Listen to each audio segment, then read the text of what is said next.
með því að gera grein fyrir nafni sínu, kennitölu og heimilisfangi. Davíð Oddsson, 17.148 7469, Fafnisnes 101 Reykjavík.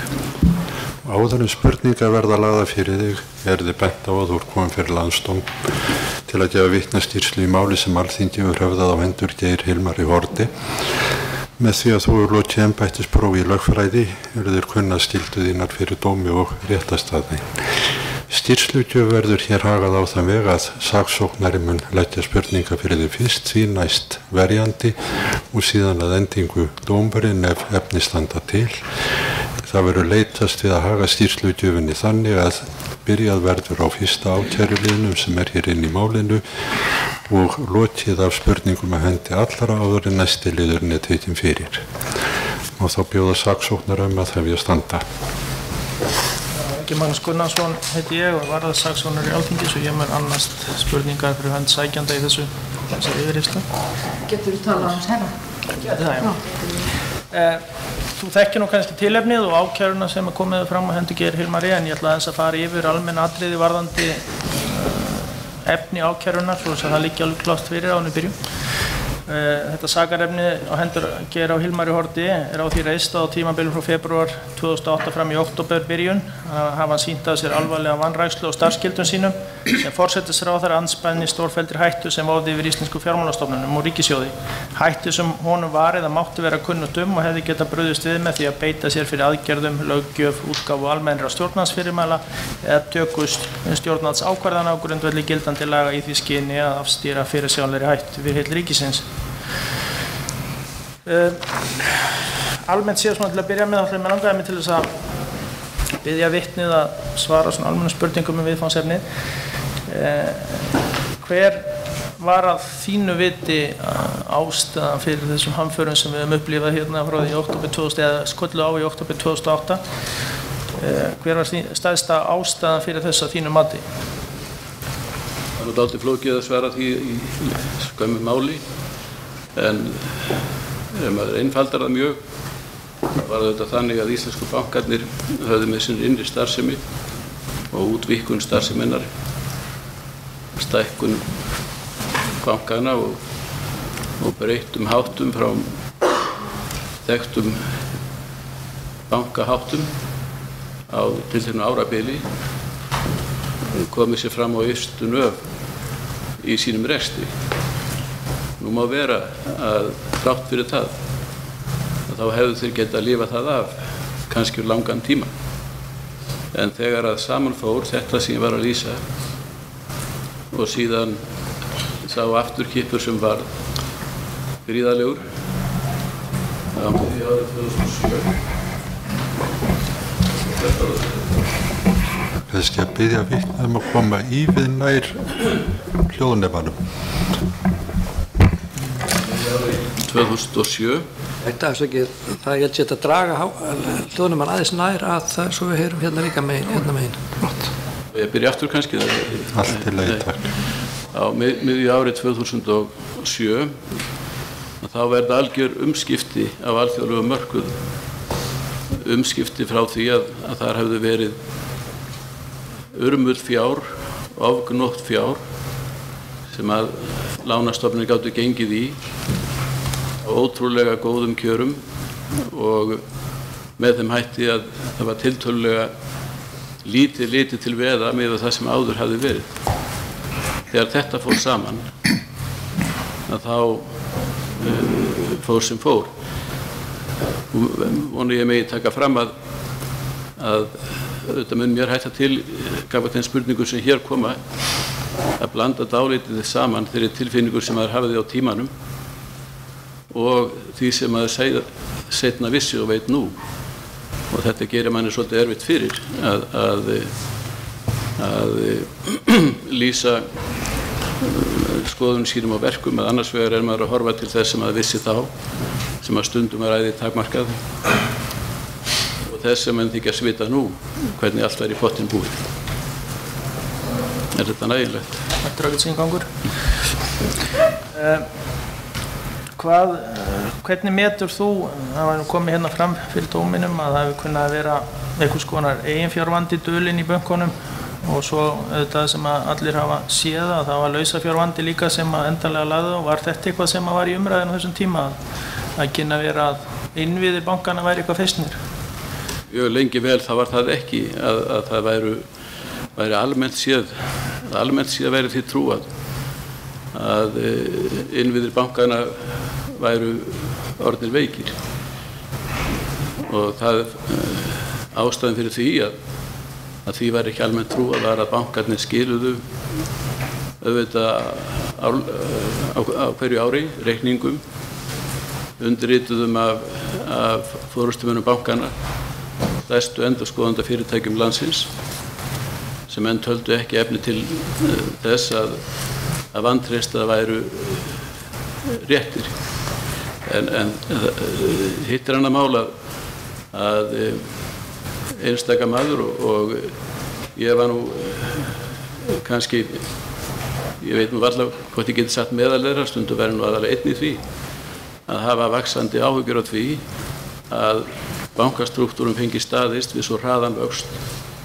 gríðarlega hraðan vöxt eins og þarna var og á sama tíma mjög hraðan vöxt þeirra sömu manna og áttu þessa banka en þetta var fremur tilfinning heldur en örugg vissa og þetta var það þannig að þessi tilfinning beið reglubundið skipbrot þegar að nýjir ársreikningar sýndu og ársfjórðungsreikningar reyndar líka að þetta virðist allt verið í stakasta lagi og raunverulega kraftaverk væri að gerast en auðvitað var það líka þannig að þessi ofgnótt lánsfjár sem Íslendingar höfðu aldrei kynnst erlendis að þeir ættu slíkan aðgang að gerðu þau þetta verkum að bönkunum tókst margt þeim tókst að ráðast í fjölmörg verkefni sem sættu undrun og stærstu viðskiptavinum þeirra sem að mörgu leyti voru einnig tengdir bönkunum tókst á sama tíma að leggja undir sig þekkt fyrirtæki ekki kannski víða veröld en í þeirri veröld sem Íslendingar þekktu bæði í Danmörku, Bretlandi og víðar.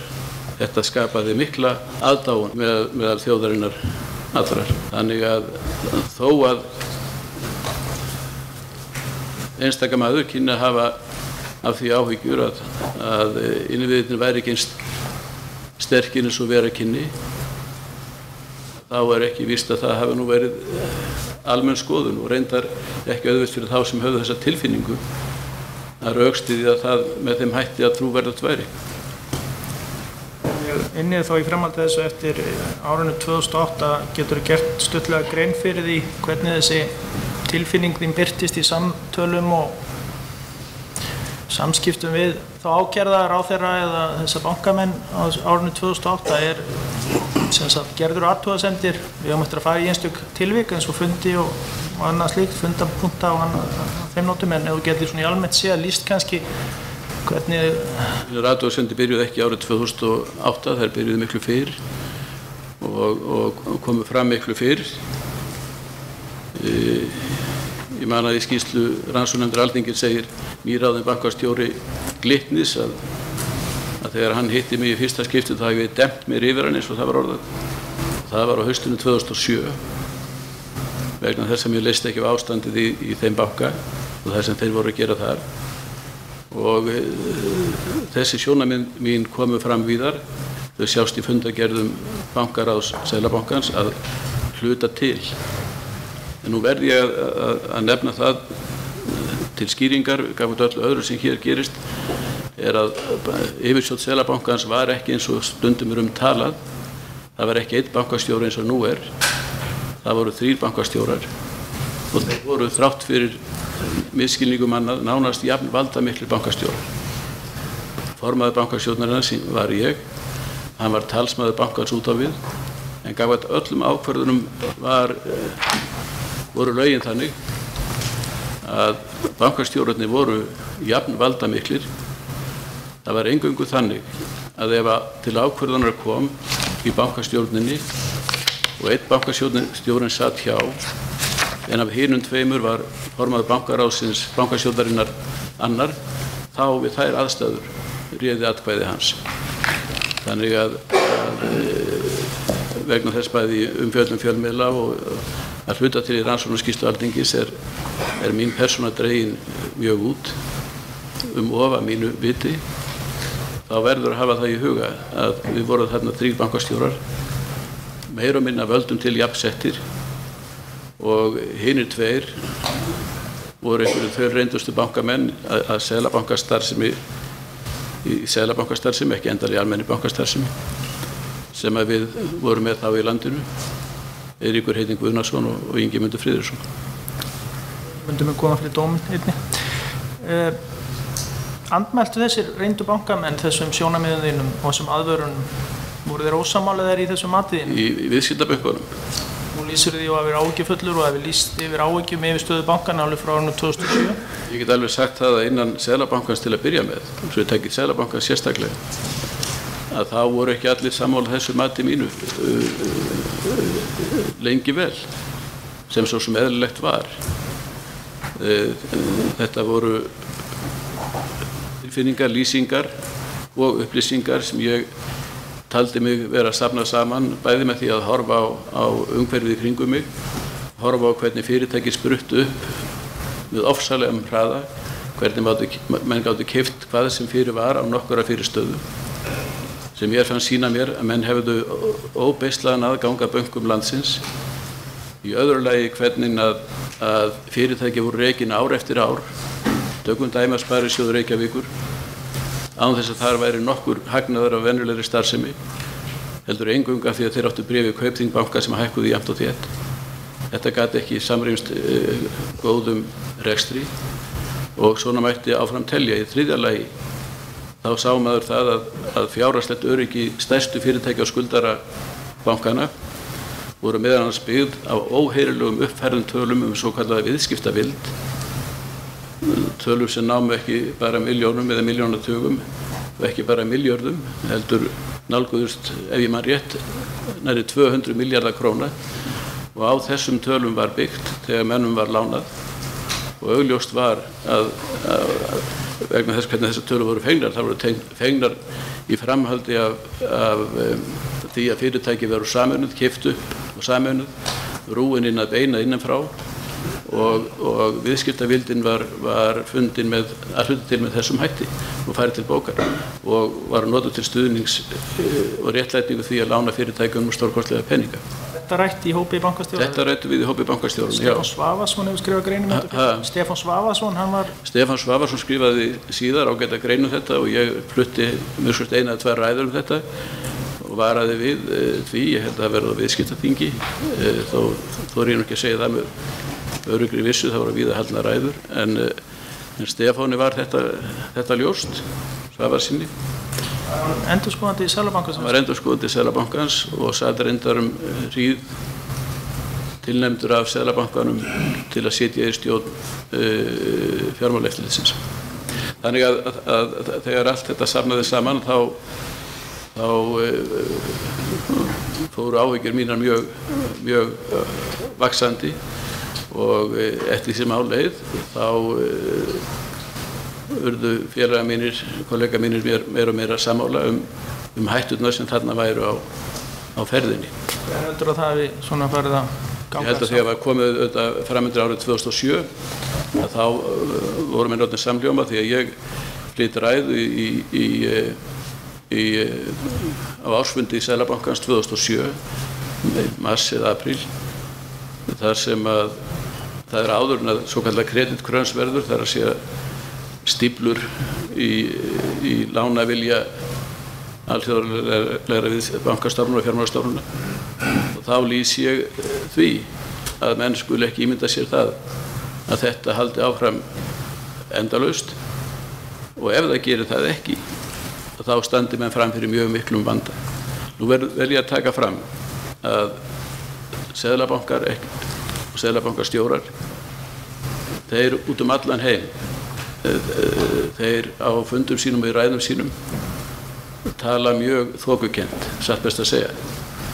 Frægt er þegar að seðlabankastjóri Bandaríkjanna svaraði blaðamanninn sem sagði ég tel ég hafi skilið þið rétt og þá greip hann fram í fyrir honum og sagði þá hef ég mismælt mig.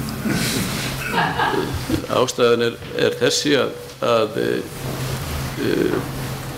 seðlabankastjórarnir hafa því miklar áhyggjur að orð þeirra geti haft mikla vigt, og hún hafði það stundum og stundum kannski á mikla vigt og gat leitt af sér gríðarlegar sveiflur í fjármálakerfum heimsins.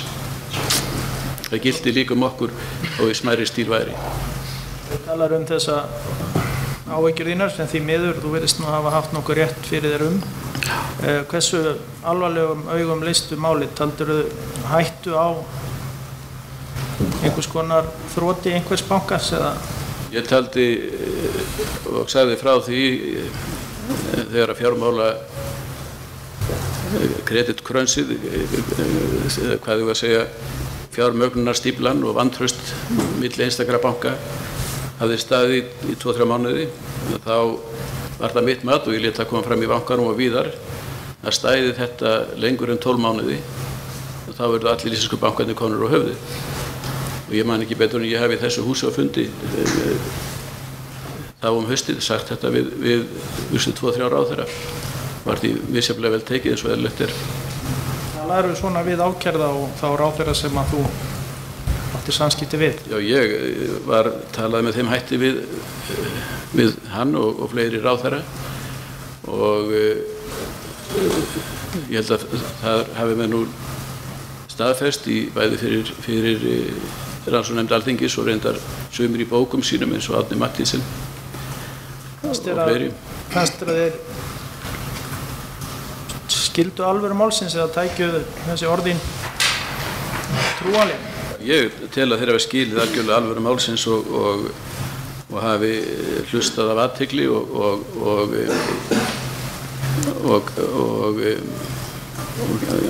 gefið mér þá áheyrn sem ég átti skilið með þetta, hvað þetta varðaði, en ég ekkert viss að þeir hafi strax í öndverðu trúa því sem ég var að segja, en það verður það nú að segjast eins og að maður út af fyrir sig lagði ekki fram órækar sannanir þessu til stuðnings, enda hinn óræka sönnun kemur ekki fram fyrir bankarnir af allir fallið. En í mínum huga var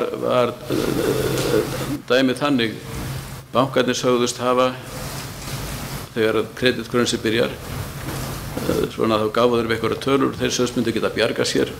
Mér minnir að svona meðaltali hafi verið 660-670 dagar eftir að þetta gerðist.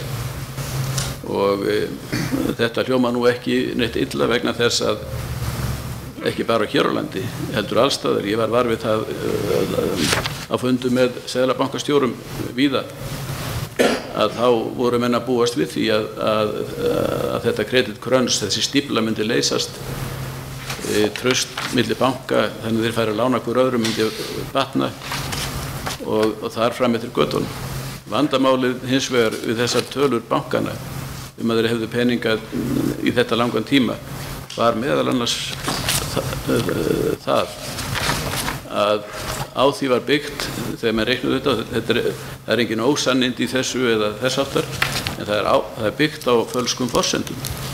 Því að þegar menn eru að byggja á því að þessi tölur verði fyrir hendi, þá byggja menn á því að lán sem eru á gjalddaga á þessu tímabili, þau verði greidd og þess vegna muni lausafjárstaða bankana batna sem þessu nemur.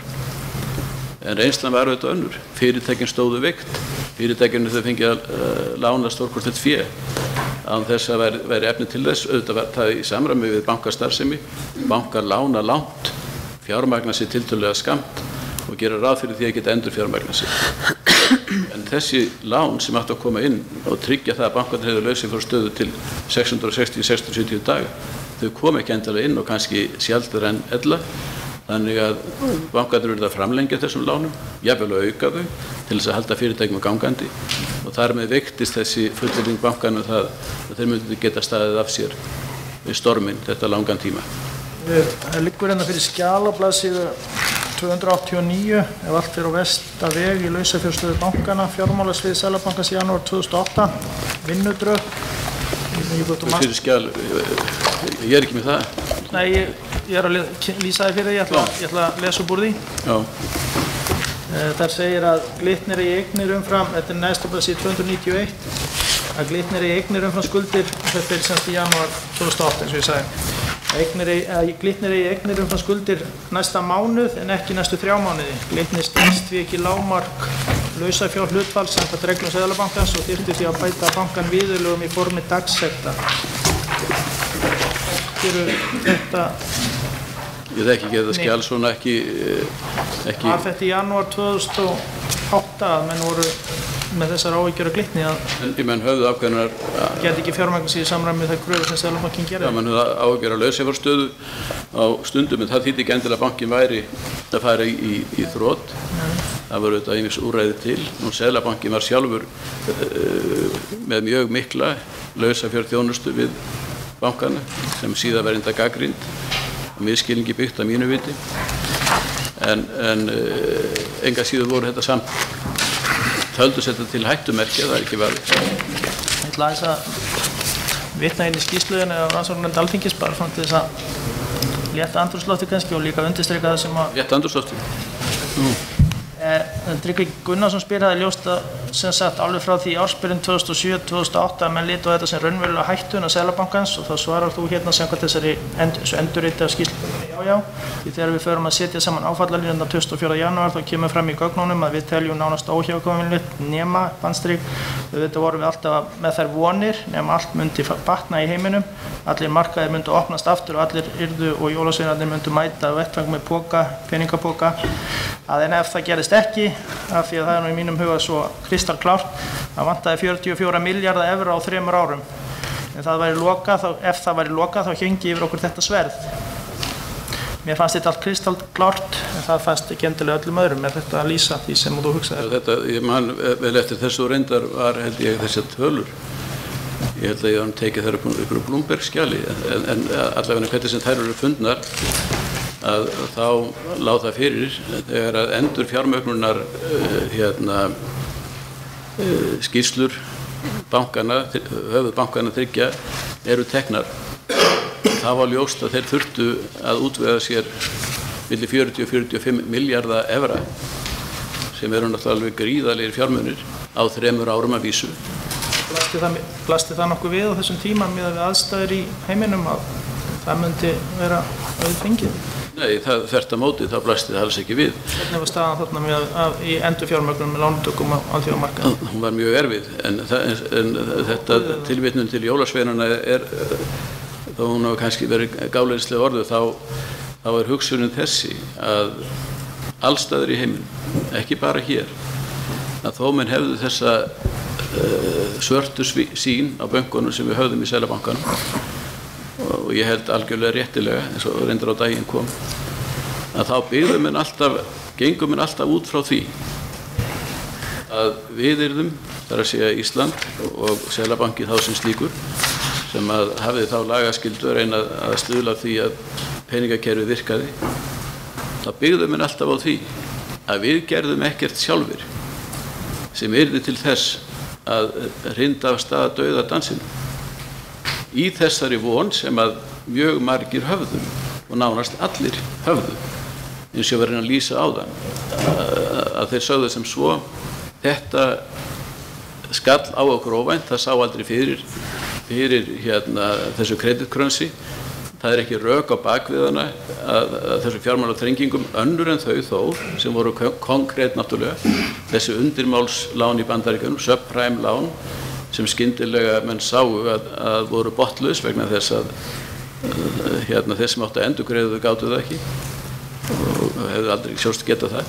En að öðru leyti þá var það svo að þessi þáttur undirmálslánakrísan varð til þess að það skapaði gríðarlegt vantraust á milli banka og það var auðvitað líka vitað að bankar héldu töluvert miklum fjármunum hjá sér, þorðu ekki að lána það öðrum til þess að lenda sjálfur ekki í vandræðum og ég heyrði það margoft á þessum fundum þarna í Basel til að mynda þar sem menn tala frjálslega vegna þess að það er ekki frá því sagt minnstæðar að það voru menn að segja við þurfum að halda þessu gangandi, þessu hlýtur að linna, það þarf að kynda upp traust við bankana á nýjan leik einum gangveit öðrum þannig að hringarás peningana fara að koma því þessi peningar, þeir hafa ekki allir horfið, þeir eru þarna og við auðvitað hugsuðum hér þrátt fyrir það að okkur líði bölvanlega með bankana og hvernig þeir voru reknir og hvernig menn höguðu sér þar, að þá getum við ekkert gert til þess að þeir færu fyrstir á höfuðið hér. Og þess vegna meðal annars þá lánuðum við í íslenskum fjármunum meir og meiri fjármuni í svokvöldum veðlánum með endur hverjum viðskiptum. Þegar ég kannski verið á langorð. Þið kannski biðja varasaksóknar að bera upp markvissari spurningar til þess að svörin geti þó orðið styttri og beinstyttari. Já, ég held að sé tilefni til þess í framhaldinu að vitnið búið að gera ágætlega grein fyrir svona almennu línum í þessu. Það hefur verið talað þrátt fyrir þessar aðvaranir þínar að þá hafi komið út stöðugleikaskýrsla í maí 2008 hjá Seðlabankanum sem hafi, þú þekkir nú þessa spurningu. Já. Hún ekki að gefa til kynna kannski þessar áhyggjur sem þú ert að lýsa. Kom það til greina að birta þetta í opinberum gögnum frá bankanum svona áhyggjur? Nei, það nú reyndar þannig að þegar að tískan breyttist í heiminum sem varð sú að skilja sundur víðast hvar, ekki þó alveg allstaðar, en víðast hvar fjármálaeftirlit og seðlabankastarfsemi. Þannig að Seðlabankinn í raun varð ekki lengur eftirlitsstofnun, þó að sé stundu kallað það að fjölmiðlum, þá var hann í raun ekki lengur eftirlitsstofnun. Eftirlit með fjármálastofnunum var alfarið fært yfir á fjármálaeftirlitið. Seðlabankans ekki getið í lögum fjármálaeftirlitið eftir með fjármálafyrirtækjum frá 98 minnir mig. En við þær aðstæður þá var talið rétt að leggja meiri áherslur á það að bankinn, það að segja Seðlabankar yfirleitt og þar með talið Seðlabanki Íslands, því við hlupum eftir þessari tísku að skipta milli fjármálaeftirlits starfsemi og Seðlabanka og ég á þetta persónulega mína pólitíska hlutdeild í því og ábyrgð á því, að þá var gert ráð fyrir því að bankarnir gæfu út skýrslur af þessu tagi. Og þetta svona 10-12 ára gamall veruleiki. Þessar skýrslur eru náttúrulega mjög í anda þokukennda málfars seðlabankastjóra yfirleitt eins og ég nefndi áðan. En þó það þannig að þeir sem hafa lært það að lesa í kringum inn í slíkt mál, rétt eins og kremlafræðingar gerðu á sínum tíma annar staðar, þeir geta séð að bankinn hefur áhyggjur. Til að mynda bara setningar eins og það að á þessu ári eða núna í framtíðinni muni reyna mjög á viðnámsþrótt bankana. Einn af norrænu bankastjórunum sagði við mig, ef að ég myndi setja svona setningu fram, þá yrðu uppþot í minni kauphöll. Þannig að ég var við það eftir að rætt var aðvarin sem við hefðum gefið prívat og persónulega eða í færri hóp eða við bankastjórana eða við ráðamenn aðra, að þá væri mjög skrítið að kæmi síðan skýrsla af þessu tagi sem sýndi einhvern annan veruleika. En ég tel að það í rauninni stangist þetta ekki hvað og annars hótt, þetta lítur hvort sig hvoru lögmálinu. Það frekar vitni varkárt orðalega frekar heldur en að bankinn hafi ekki gert sig grein fyrir hættuna. Já. Það hérna ætla að taka þessu upp úr skýrslu rannsóknarnefndar aftur varðandi þetta sem ég nefndi áðan hvort það hefur hlusta á því, það kemur hérna á blaðsíðu 2244 spurt ríkisstjórnina og svona veit ykkur hennar á þessum athugasemdum þínum þá kemur fram hér. Já, þetta kemur nú í beinu framhaldi okkar fundum hann í febrúar, endalausum fundum. Það nú einhver tíma eftir forsætisráðherra að það maður sem við höfum talað við sem hafði talað við mig út af miklum mínum áhyggjum og það hafði verið sagt okkar ágæti formaður bankastjórnar tekur oft mikið upp í sig og ég held að við verðum aðeins að skera af því sem hann segir hvað þessi atriði varðar. Ég held reyndar segir ég hérna að ég hafi talað varlegar heldur en efnistöðu til í rauninni og svo framvegis var þetta þín tilfinning að menn væri bara ekki tilbúinir að horfast í augu þess að varst að segja það? Ég vil ekki dæma það. Ég leit á það sem hlut af skyldum mínum og við hinir bankastjórarnir saman að lýsa okkar áhyggjum af þessu, jafnvel þó að það væru hugsanlega ekki 100% réttar. Ég tel að það, og getum kannski ekki 100% sannaðar, ég hefði talið að það hefði mátt líka því við vanrækst af okkar hálfu eða við hefðum setið uppi með eitthvað sem við töldum okkur vita, með mjög trúa og hafa mikil rök fyrir og koma því ekki áleiðis. Þannig að en ég ekki alveg fyrir, ég hef áhuga því að heyra hvaða upplýsingar ákærði fékk ástandið og það hefur þetta kannski skiptir máli hvaða margir hann gæti gerð sig grein fyrir ástandi mála á þessum tíma, þannig að þess vegna er ég að rekja þetta með þér. Það er annar framburður hérna á blaðsíðu 269. Ég er ekki alveg fyrirgefðu hvað þú segir. Annar framburður hérna á blaðsíðu 269. Það segir hann náttúrulega fann það að ég var ekki ánægður með hvernig hann brást við hérna mínum áhyggjum. Hugsanlega hef ég tekið stórt upp í mig til þess að reyna að vekja hann til lífsins með þetta. Af því hann virtist trúa frekar að mér fannst sárnaði það svolítið þessum bankastjórum ágætu fremur heldur en mér. Sem að hérna af því að ég kannski með ósækjörnum hætti sagði það er þægilegt fyrir því að trúa þeim heldur en að trúa mér því þú þarft að lenda í átökum ef þú trúir mér. Er þetta rétt lýsing á? Ég held að þetta sé efnislega rétt lýsing á en ég þori ekki að fullyrða með orðalagi alveg 100% en ég held að þetta sé efnislega rétt lýsing. Varstu einhvern tíma var við það eftir þínar aðvaranir að forsætisráðherra hefði samband við bankastjórana og fengi einhvers konar staðfesting á því að þú ef þið vill væri þínar aðvaranir ekki réttmætar? Ég myndi ekki orða það þannig. Ég vissi það oftar en einu sinni að eftir ég var með þessar aðvaranir, þetta var ekki alltaf fundið, þetta var líka heilmiklar hringingar og hringingarna byrjuðu ofta þannig, ég tala aldrei við henni með leiðindafréttir og leiðindaupplýsingar en ég get ekki sagt heldur, þó ég hafi verið að segja þetta með þessum hætti, þá get ég heldur ekki sagt að það hafi verið óeðlileg viðbrögð hjá forsætisráðherranum þegar að bankastjóri Seðlabankans eða bankastjórar Seðlabankans koma með fullyrðingar af þessu tagi og lýsa þessum skoðunum sínum að hann kjósi að sannreyna þær, sannpröfa þær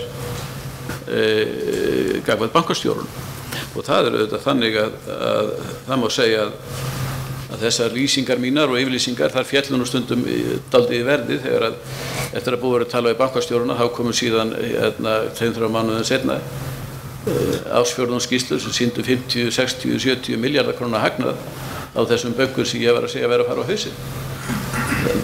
Örstuð, hvernig var ykkar upplýsinga eða samskiptum áttað? Það töluðu oft saman og færður honum fréttir jafnóðum að þú fékkst af ástandi mála? Við töluðum kannski ekki nægilega oft saman. Það var miklu, þó ég segi sjálfur frá það, meðan ég var forsætisráðherra þá hélt ég reglubundið fundi með bankastjórum Seðlabankans. Hugsanlega hefði ég eitthvað meiri áhuga á þessum málum þá heldur en aðrir en mjög dró úr þessum fundum þegar að minn ágæti eftirmaður Halldór Ásgrímsson tók við og þeim fjölgaði nú aðeins aftur þegar að minn góði vinur Geir Haarde tók við en þeir voru miklu færri heldur en að ég hafði vanið mig á að hafa með bankastjórum Seðlabankans en það eins og ég segi, ég undirstrikar það ég get ekki sagt að það sé neitt rangt við það að forsætisráðherrann reyna að sannprófa það sem ég sagði tæki það ekki allt bara eins og einhvern heilagan sannleik sérstaklega ef hann hefði ekki endilega trúað því sem var að segja. En þú komst þarna fram er það ekki sem formaður bankastjórnar Seðlabankans? Jú, en við komum reyndar stundum saman 3 allir en þess utan þá tölum við þetta saman 2 og stundum við 3, ég og hann og fjármálaráðherra og einhverjum og fleiri fundum með fleiri ráðherrum og þetta þegar við tölum saman 2 það verður að hafa það bara í huga að við höfðum átt náið og gott samstarf í háa herrans tíð eiginlega verið félagar og vinir frá því við vorum strákar og þetta hefur það kannski áhrif á það með hvaða hætti menn tala og kannski hafa formulegheitin verið heldur minni. Ég er undir hérna eitt stöð þetta fyrir að vera að koma og fyrir að snúa okkur að skjölum, einstaklega skjölum og fundum og atvikum en hér á blaðsíðu 2270 kemur fram ef maður lesa orðið rétt, mér fannst þetta að vera vitlaus trúnaður fyrir mína að trúnaður væri við bankamenn en ekki við okkur sem áttum þó að vera bandstrik og ég tel að við höfum sýnt mikinn vilja Ef við höfum sagt þetta allt í fínasta lagi, verður alveg rólegur, allt í fínasta lagi, þá hefði ég skilið að menn væru hættir að tala við okkur. Það hefði ég gert, skulum við segja, þessir menn hafa engan áhuga og vita ekki neitt í sinn haus. Ég hefði reynt að finna einhverja aðra, þetta var þannig að það hefur hver sinn háttinn á. Sárnaði þessi, eða sem taldur óeppilegt að væri ekki, eða taldur skorta á trúnað forsætisráðherra ákærða við seðlabankastjórann í þessum, eða seðlabankastjórana, eða sem sagt, hvað ég að segja, já, traust á orðum ykkar væri ábótavant. Mér þótti það aðeins já, en það verður að hafa í huga ég kann að hafa átt einhverja sök á því líka með minni framgöngu, það ekki að útiloka það, en það sem ég hins vegar hefði talið rétt og kannski kom ég því nú ekki á framfæri heldur, en að það hefði verið rétt að eftir að við vorum búin að gera skýrslur þó að verið rétt að samprófi við bankastjórana, þá hefði ekkert verið eðlilegt að við hefðum verið reyndir saman, bankastjórarnir og seðlabankastjórarnir, og svona látnir takast kannski svolítið á þetta því að það hefði gefið skýrari mynd. Ég man nú ekki til þess að ég hefði samt ráðlagt það, þannig að þetta svona eftir á speki. Örstuð, getur þú gert stuttagrein fyrir þinni upplifun að hinni svokölluðu mínikrísu sem árinu 2006, hversu tæft stóð þá? Já, ég hugsa að það er með vissum hætti tæft. Ég reyndar verð nú að viðurkenna það, ég hefði ekki áttað mig á því þá að hún væri fyrirsjáanleg með þessum hætti, og ég var nýkominn í minn sumarbústað þegar að hér vestur í Hvolhreppi þegar að Halldór Ásgrímsson hringdi til mín og sagði að hann hefði fengið að því fréttir að bankastjóri teldi að bankvætti myndi fara á hausinu á mánudaginn, var á laugardegi held ég, og baði mig að koma í bæinn og halda utan um þetta, og ég gerði það auðvitað þá, snýr í bæinn og hitti bankastjóruna ásamt Ingimundi Friðrikssyni og Tryggva Pálssyni minni mig, hitti þá bankastjóruna Halldór Kristjánsson og Bjarni Ármannsson og talaði að Hreiðar Már Sigurðsson kemur líka, hann þurfti hins vegar að vera komin í flugvél, þannig ég talaði við hann í síma, en þá virtust þessir ágætu bankastjórar trúa því að vegna tiltekinu gerða skuldabréfum sem þeir voru þá með skammtíma yrðu alls ekki framlengdar, hefðu fyrir því ákveðnar og sterkar heimildir, þar með væru bankarnir komnir í þrot. Við fórum nú yfir þetta þarna, að þessum tíma voru bankarnir ekki ennþá það stórir og þessar skuldbindingar ekki það stórar að sjálfsagt hefði Seðlabankinn geta greitt götu þeirra með skostum einhvern tíma. Enda það þannig að þrautavara hugsun Seðlabankans skammtímalán, ekki langtímalán. Menn láta alltaf eins og Seðlabankar í að halda bönkum uppi til þrautavara lengi, en þrautavaralán eðli sínu skammtímalán. Þannig við ákváðum þarna kvöldið, þrátt fyrir þessa áhættu, að bregðast ekki við, tala allir saman ef ástæða verið til morguninn, og við lofuðum engu, við Seðlabankastjórarnir tveir sem þarna vorum, höfðum það sem reglu að lofa aldrei fyrir í fullan nefn að banki myndi bregðast við, af því við vildum ekki að þessi menn teldu sig eiga sjálfkrafa rétt á fjármuni bankans. En svo rættist úr þessari krísu, þar að segja þeir sem að þurftu að endurnýja þessar tilteknu lánaflokka, þeir gerðu það, en enga síður þá setti þetta nú í gang margar hluti. Bankarnir fóru í það hægt að segja þeim það til hróss. Þeir lærðu af þessu, þeir voru með mjög skammtíma fjármögnun sem að þetta alltaf ennþá hættulegra, og þeir fóru í það, og þetta voru heppilegir tímar þarna ennþá, að þeir fóru í það að lengja mjög í lánum sínum. Og þetta varði ekki eins mikið krísa meðal annars vegna þess að það var ekki komin alþjóðleg krísa, eins og ég sagði hér í upphafi. Þegar íslensku bankarnir lendi í vandræðum samhliða alþjóðlegri krísu, þá fer sem fer. Og í annar stað, þá í framhaldinu, ég minni nú að Seðlabankinn hafi verið hvatningsaðili þess, þá var settur upp samstarfshópur við ríkisvaldið og framkvæmda og fjármálaeftirlitið. Við minnir að það hefur svona verið þetta leyti, annaðhvort rétt og undan eða í framhaldi. 2006 þetta, minnum mig. Er þetta eitthvað áhrif á þína svona sín á þessi bankamál eftir þetta að hafa þurft að horfast í augu við möguleikann á því að bankarnir kemst í þrot þarna í byrjun árs 2006? Já, það hafði það mjög mikið og sérstaklega vegna þess að ég stóð sjálfa mig að því að það hafi verið tekin í bælinu ef að mann nota það orðalag. Ég var náttúrulega ekki komin í bælið en langleiðina og þetta sýndi mér að þetta væri allt miklu tæpara heldur en menn vildu vera að láta og þetta gæti gerst undra hratt ef þetta gerðist. Það sá maður síðan reynda í því sem gerist annar staðar í heiminum að þetta gerðist mjög víða undra hratt. Minnisblað hérna frá Seðlabankanum, frá Tryggva Pálssyni til bankastjórnar á blaðsíðu 285. Þannig að þess að lesa lítið úr því. Kemur hérna fram með fjármögnun bankana, yfirskriftin er hryllingsmynd. Þetta ég hvort þú mannst eftir þessu. Ég man vel eftir þessu, já. Já, það gefur svolítið sterka tilfinningu. Það segir hérna síðan þá hefur það að vera að vísa í hérna bankarnir höfðu góða lausafjárstöðu í liðinu haust í glitninga og US-dollar þetta er í janúar 2008, janúar 2008. US-dollar 1 miljard í september, Landsbanki kaup tók borum sig euro 400 milljónir eigin fjár útgáfu. Síðan þá hefur þeim aðeins tekist að afla sér lánsfjár erlendis í afar takmörkuðu mæli og mun lakari kjörum en áður var.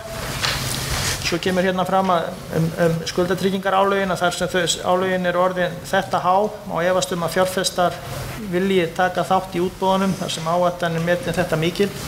Svo kemur fram blaðsíðu 286 fyrir miðju. Eftir því sem lengri tími líður á þess að skuldatryggingarálag íslensku bankana lækkar, afsækja þetta skrifa svona, verður erfiðar að sannfæra fjárfæðslu að bankarnir geti starfað áfram og greitt á lánum sínum. Svo segir aðeins niðar, það hefur breyst á síðustu vikum við frekari hækkun skuldatryggingarálag og mislukkað lausafjárútboð er að traustið til arðbærs reksturs bankana kann að bresta. Og svo neðst á blaðsíðu 286 segir að loknum rekstraruppgjörum bankanna í þessari viku hlýtur athyglin að beinast að horfum í rekstri þeirra á þessu ári. Sú mynd verður ekki glæsileg og ef fjármögnunarvandi leysist ekki á næstu mánuðum blasir við hryllingsmynd. Varstu sammála þessum mati Tryggva á þessum tíma? Já, ég var það sjálfur sér.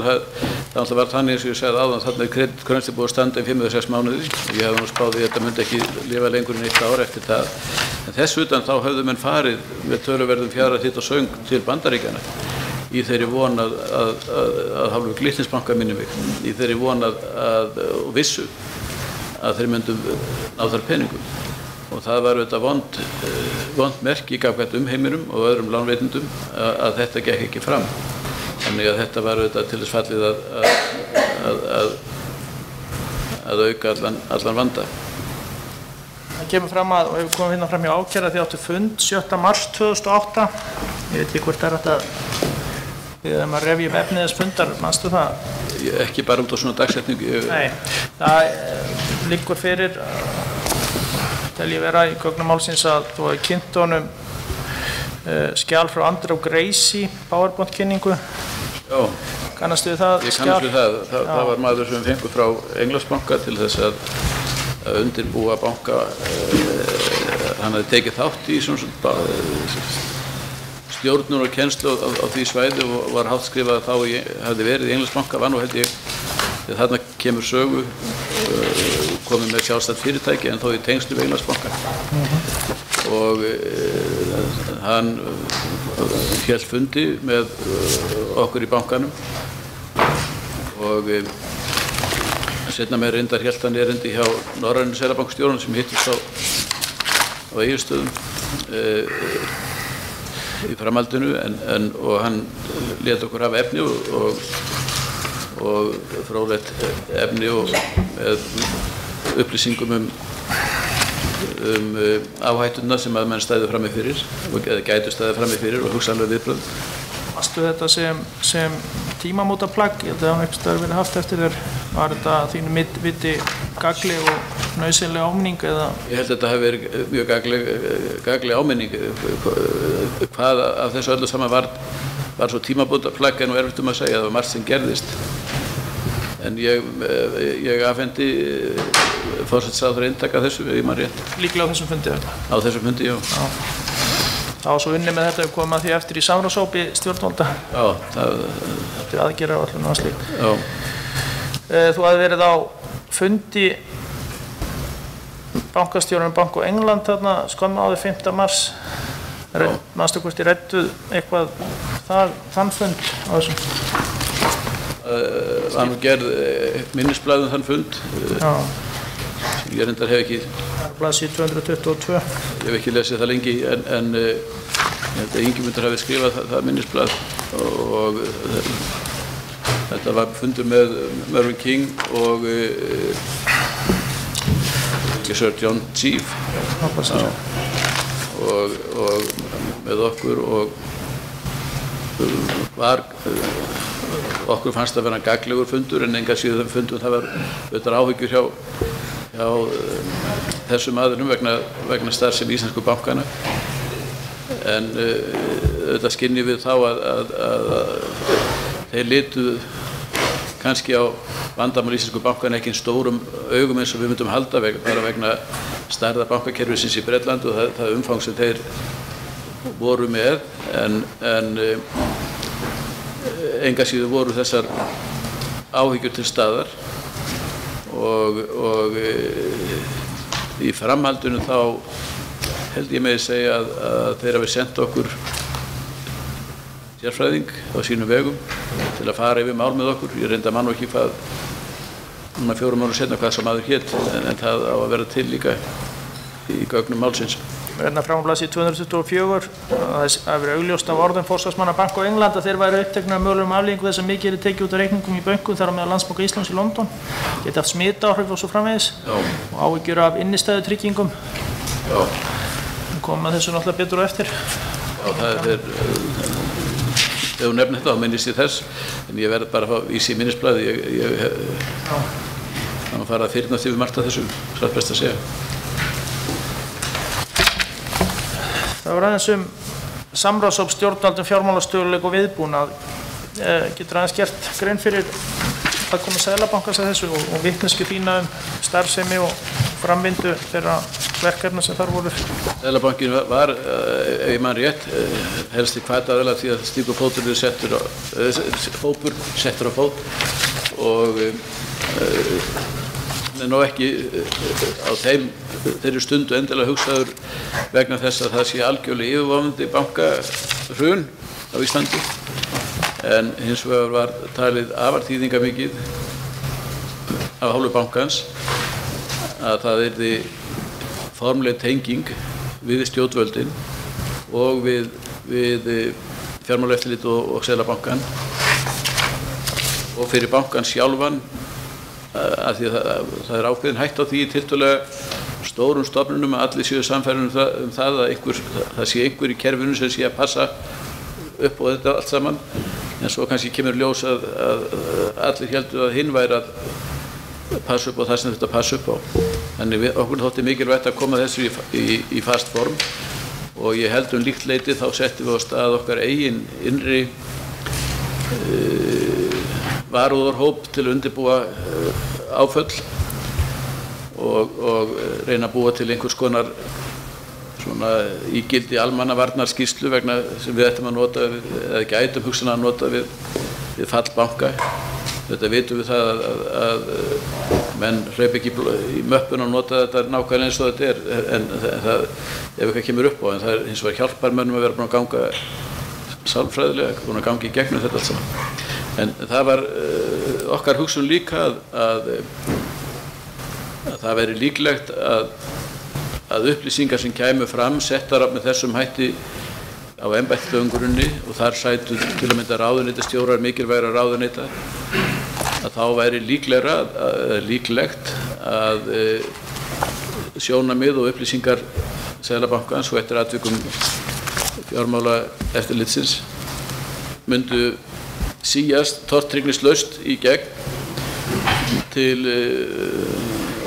forystumanna landsins að menn hefðu þarna væri að vinna í þessu sameiginlega. Þannig að þessu leyti töldum við þetta vera mikilvægt en auðvitað er það þannig maður þarf að gæta sín á því að ofmeta ekki kannski starfsemi hópa af þessu tagi og stundum menn að reyna að gera eitthvað til þess að gera eitthvað og sérstaklega þegar menn eru að fást við vá sem að þú veist ekkert hvenær dynur yfir. Þú veist ekki hvenær Eyjafjallajökull gýs, en þú gerir ráð fyrir að gera það næstu 1000 árum, viskost.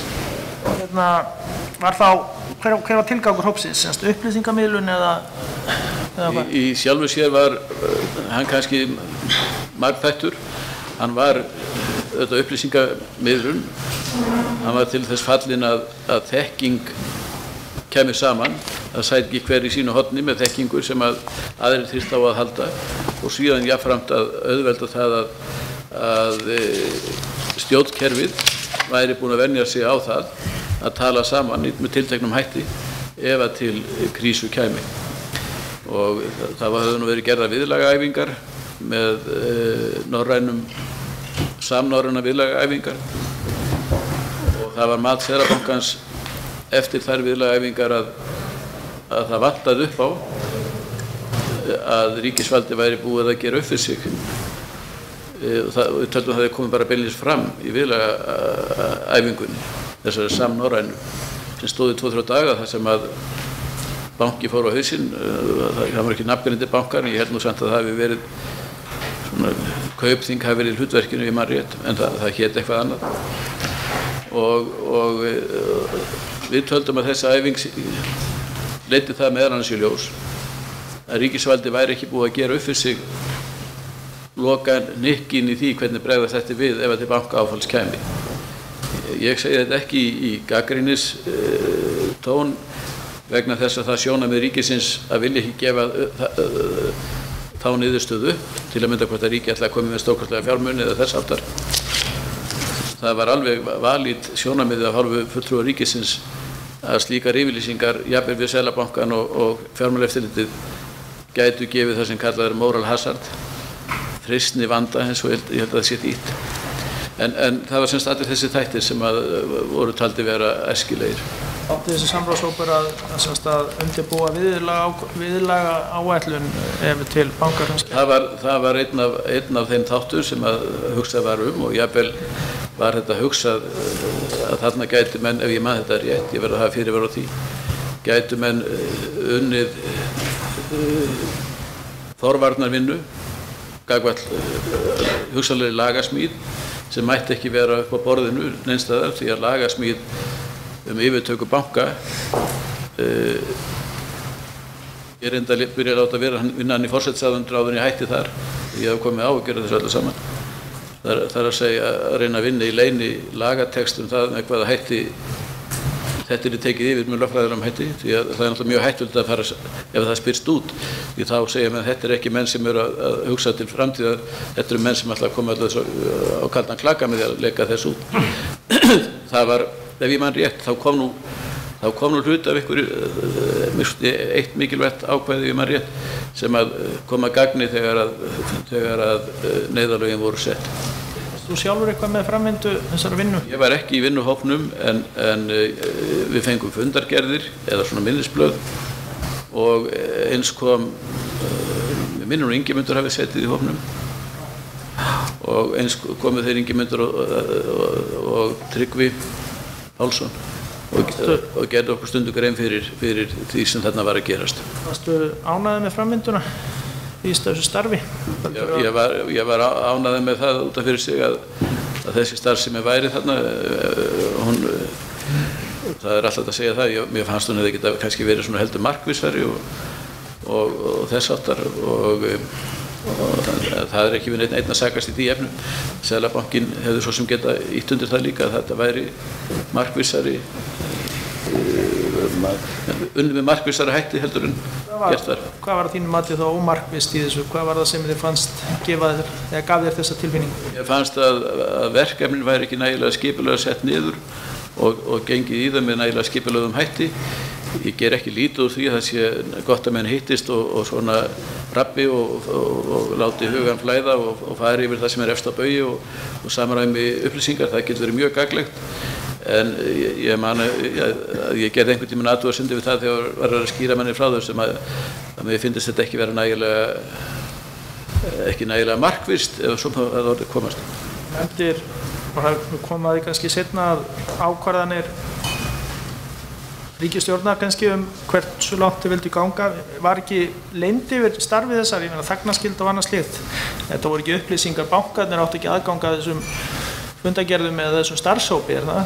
Var ekki hægt að vinna mál þarna í kyrrþeis, á þess að það eitthvað moral hazard eins og þú nefndir? Jú, það skortur og trúnaði þarna eða öryggi? Það held ég reyndar ekki, en enga síður það þó þannig að ef að Seðlabanki og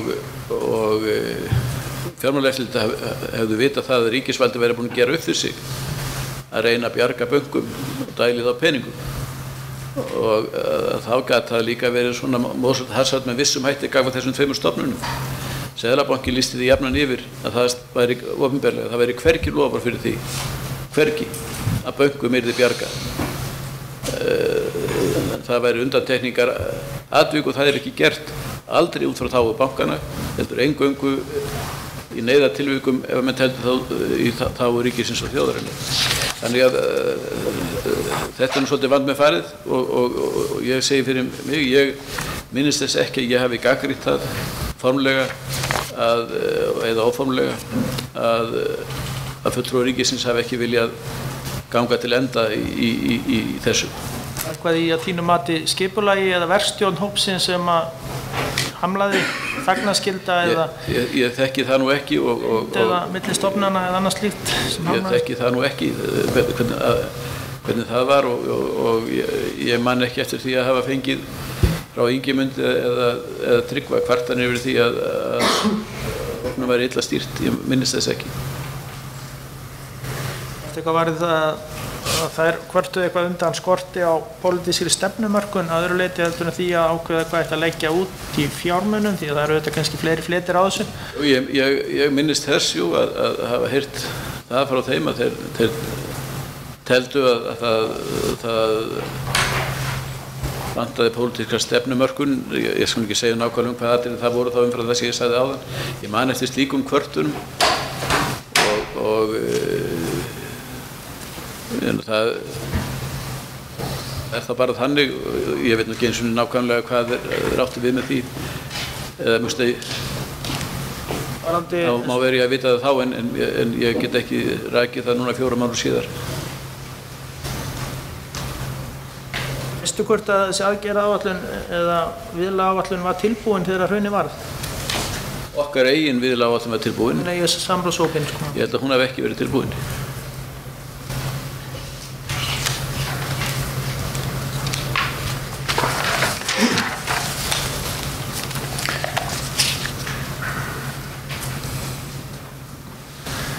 Það liggur fyrir hérna á blaðsíðu 1002 skjal sem var lagt fram á 14. fundi 21. apríl.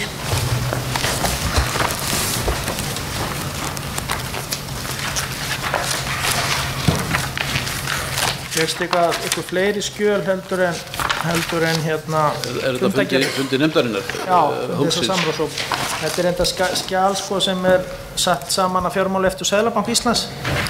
Dagsett 21.4. Þetta skjal sem hér á blaðsíðu 1002, 21.4.2008, sviðsmynd fjármálaáfalls, álitaefni, mögulegar aðgerðir og skilyrði.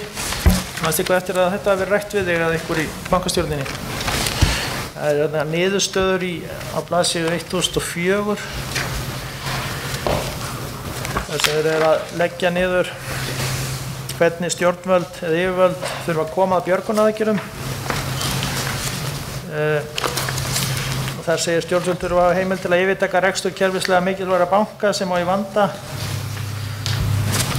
Æskilegt væri að skilja innlendan og erlendan rekstur hið fyrsta og losa erlenda hlutan.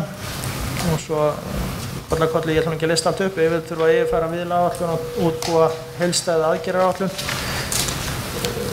Ég kannast við þessi sjónarmið sem þú ert að nefna vegna þess að þessi sjónarmið hefur verið rædd í bankastjórninni að þessar megin línur og þessar megin þættir þyrftu að vera skýrir og þeir enduðu nú með því að verða skýrir þó að á hlaupum væri þegar allt féll. Getur lýst því eitthvað hvernig á hlaupum?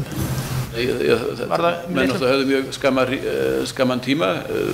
Seðlabankinn hafði kallað og sett niður nýjan hóp manna með lögfræðingum og og slíkum mönnum þarna eiginlega það leyti sem ég gekk á fund ríkisstjórnarinnar þarna í mánaðamótin september, október og ég sagði frá þeim hópi þar af því að þá voru við og ég sannfærður það að allir bankarnir myndu falla.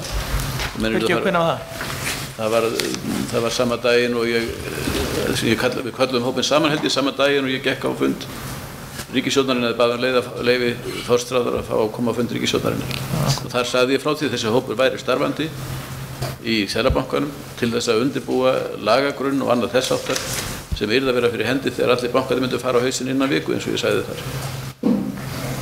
Síðan var nú þannig að ríkisstjórnin á þessum fundi óskaði eftir því að fá að bæta sínum mönnum inn í þennan hóp sem var auðvitað sjálfsagt og svo fáeinum dögum síðar þá var nú þessi hóp inn á starfsemi tekin yfir af öðrum sem ég reyndar nú ekki endilega viss hafi verið skynsamlegt en það var þó gert og ég tel náttúrulega að megin sjónarmiðin sem við höfum verið með það að það ætti að gæta því að taka ekki á sig ábyrgð á skuldum óreiðumanni eins og það var kallað að þeirri stefnu var fylgt og það var mjög mikilvægt að henni var fylgt og þetta forsætisráðherrann þá varandi fylgdi henni pólitískt eftir sem var þetta gríðarlega þýðingamikið fyrir land og þjóð.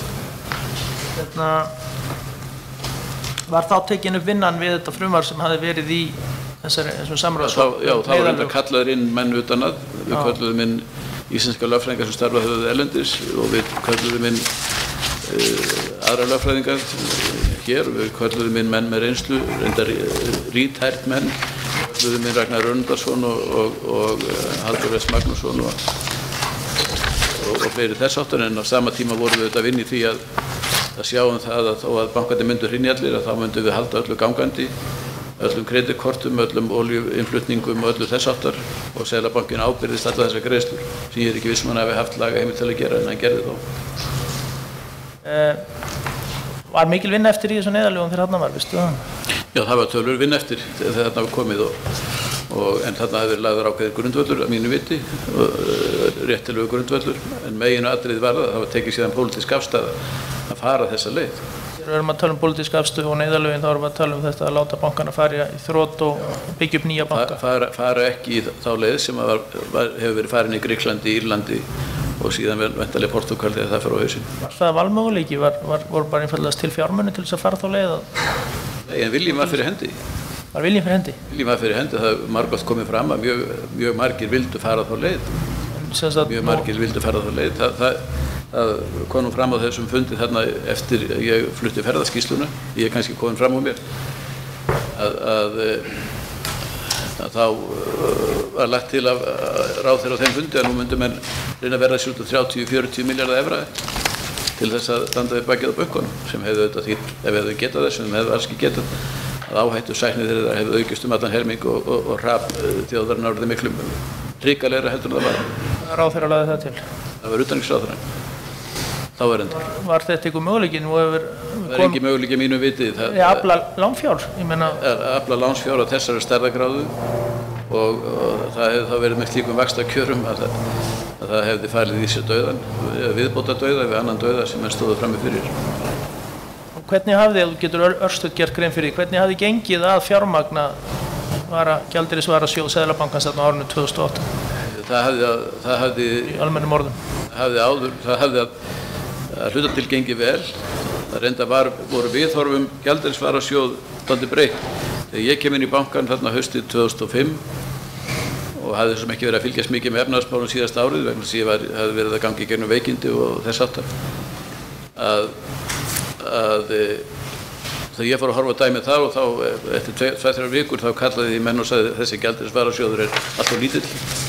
Við þurfum að vinda bráðan bug af því að stækka hann. Þá var nú sagt við mig og auðvitað réttilega þú ert svo grænn í þessu, þú ert nýkomin inn og þekkir þetta ekki. Nú það þannig að AAA Nations eins og það hétt á ensku var sagt við mig þarna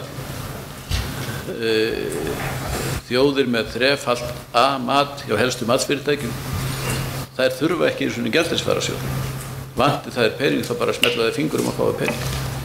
Þannig var viðhorfið. Þannig ég lét nú aðeins skilt líka menn ég var að reyna að læra. En síðan fórum við það að auka gjaldeyrisforðan og vorum mjög heppnir satt best að segja þegar við náðum mjög hagfelldu láni og gátum varðveitt þannig í gjaldeyrisforðanum að það var meira en sjálfbært sem óvinnulegt. En það var auðvitað, og réttilega eins og embættismennir höfðu sagt, við vorum þá AAA nation og fengum mjög góð kjör og þess aftar, en þegar þarna komið seinna meir, þá staðan orðin önnur og þá var staðan orðin sú að ef við hefðum tekið erlend lán fyrir, það alltaf ríkissjóð sem tekur lánið fyrir hönd ríkissjóðs eða við vaxtakjör sem voru bersýnilega fjandsamleg, þá hefði það eitt geta sendt mjög röng skilaboð og signalinn í kerfið og fyrir eitthvað veikt Ísland heldur en stutt. Þegar var verið að hvetja okkur til að harkalega, eins og forystumenn í bönkunum gerðu og sumir ráðherrar tóku undir, Seðlabankann að fara og taka lán í stórum stíl, þá var hins vegar auðvitað sá munur á að við töldum að sumir þeirra ráðherra, forsætisráðherra var nú ekki þeim hópi, en sumir þeirra ráðherra ætluðust til þess að slíkum peningum yrði varið til að bjarga bönkunum. Peningum sem voru þá ekki til og erfitt að afla. En við hugsuðum slíka peninga sem buffers til að treysta stöðu ríkisins til að bregðast við og sjá fyrir innflutningu þjóðarhagsmunum við vá, en auðvitað leið, og við skulum ekki neita því, að það yrði minni líkur á því að það yrði gerð áhlaup á bankana vegna traustrar stöðu ríkissjóðs í gjaldeyrisforðamálum og eins að þeim yrði kannski frekar treyst fyrir lánum. Örstutt að lokum varðandi samráðshópinn sem þú segir að vera upplýsingamiðlun í og með, hver voru samskipti þín við aðra ráðherra þarna eins og viðskiptaráðherra og utanríkisráðherra og þú áttir náttúrulega tíð og ágætt samskipti við ákæra. Áttir ykkur að fundi með viðskiptaráðherra árunum 2008 bankamálið efnahagsmál? Ekki held ég árið 2008, ég átti einn fund með viðskiptaráðherra, man ekki hvort það var 2008 eða 2007. Leitaði hann semst ekki til þín neitt? Þessi eini fundur sem haldinn var við þar sem Seðlabankinn óskaði eftir því hann kæmi til þess fundar. Þú hefur aldrei óskað eftir neinum? Nei, ég var aldrei var við það, þeir bæðum fund með... Ég sátu fundi með bankan fyrir hönd Samfylkingarinnar. Það var oftast nær, þegar það voru ráðherrar úr Samfylkingunni, þá var það oftast nær utanríkisráðherra og í tvígang held ég færi rétt með félagsmálaráðherrann þáverandi Jóhanna Sigurðardóttir. Og svo auðvitað var á þessum fræga fundi þegar rætt var málefni Glitnis, þá var það Össur Skarphéðinsson. Ekki meira ákærulið 3 en svo komið. Það þá rétt að verið gert hlé á þinghaldinu í 15 mínútur.